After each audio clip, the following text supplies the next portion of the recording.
اچھا دیکھیں، یہ تو آپ مانتے ہیں نا کہ جس طرح پاکستان میں اس وقت جمہوریت نہیں ہے، آمریت ہے، اور یہاں پر شہباز شریف صرف ایک پپٹ ہیں، اصل حکومت یہاں فوج کے سربراہ کی ہے، اور یہ آج سے نہیں ہے، سال ہر سال سے ہے، اور جیسے جیسے جمہوری حکومتیں کمزور تر ہوتی جاتی ہیں، ویسے ویسے ڈکٹیٹرز کی طاقت بڑھتی چلی جاتی ہے، جیسے کہ اس وقت پاکستان کی تاریخ کی شاید کمزور ترین جمہوری حکومت ہے،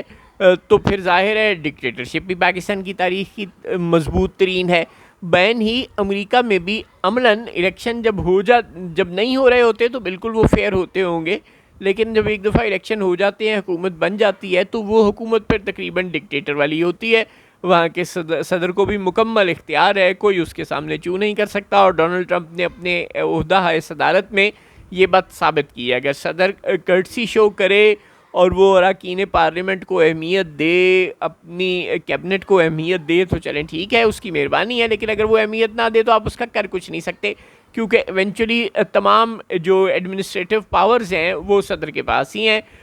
مقننہ کسی معاملے پر قانون سازی کر سکتی ہے، اس سے آگے نہیں جا سکتی۔ اب جب تو عمران خان اور عاصم منیر صاحب کی لڑائی جب تک چل رہی تھی، اور ڈونلڈ ٹرمپ جلسوں میں، ریلیوں میں عمران خان کے حق میں بیانات دے رہے تھے اور ٹویٹ کر رہے تھے جب وہ صدر نہیں بنے تھے، اس وقت تک تو چلیں بات سمجھ میں آتی ہے، لیکن اب جب کہ وہ جنرل عاصم منیر کو اپنے ایوان صدر میں بلا کر زہرانہ دے چکے ہیں، جبکہ تحریک انصاف والے جنرل عاصم منیر کے امریکہ داخلے پر پابندی لگوانے کے لیے قانون سازی کروانے میں مصروف تھے، تو اس صورتحال میں قاسم اور سلیمان امریکہ جا کر اور وہاں 4-6 سینیٹروں سے مل کے بھی کیا کر لیں گے؟ دیکھیں، ٹھنڈے دل سے سوچنے والی بات ہے۔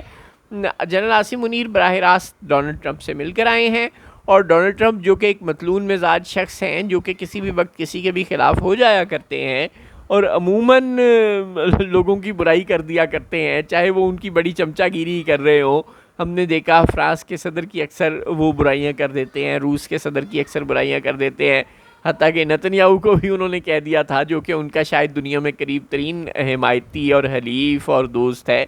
کہ اگر اب تم نے ایران پر حملہ کیا تو میں تمہارے لیے مر گیا۔ اس طرح کی بات ہمارے پنجابی خاندانوں میں بزرگ کیا کرتے ہیں، لیکن بہرحال یہ بات تک ڈونلڈ ٹرمپ نے نتنیاہو تک کو کہہ دی تھی، چنانچہ وہ اگر کسی سے ملیں اور اس کے باوجود ان کے اس سے تعلقات قائم رہیں تو یہ تو بڑی بات ہے۔ اور جنرل عاصم منیر کے واپس آنے کے بعد بھی وہ 1-2 بار دبے چھپے لفظوں میں ان کی تعریف کر چکے ہیں، اور اب تو وہ 2 بار یہ تک کہہ چکے ہیں کہ پاکستان نے انڈیا کے 5 جہاز گرائے۔ ظاہر ہے نام نہیں لیا، لیکن سب کو پتہ ہے جب 5 کا فکر آئے گا، 6 کا فکر آئے گا، تو سب کو سمجھ لگ جائے گی کہ کس کے جہاز گرے ہیں۔ خیر، تو اب تو وہ پاکستان کے آرمی چیف کے تقریباً معترف ہیں۔ اس صورتحال میں قاسم اور سلیمان سینیٹرز کے پاس اگر 6, 7, 8, 10 سینیٹر سے اراکین کانگریس سے مل بھی آئیں گے تو کیا کر لیں گے؟ ظاہر ہے کچھ کر نہیں سکیں گے، لہٰذا یہ جو دورہ ہے امریکہ کا، کیا اس سے انہیں کچھ حاصل ہو جائے گا؟ اور فرض کریں وہ یہاں کے بعد پاکستان آ جاتے ہیں تو یہاں سے انہیں کچھ حاصل ہو جائے گا؟ میرے والوں تو بالکل نہ ہی سمجھو۔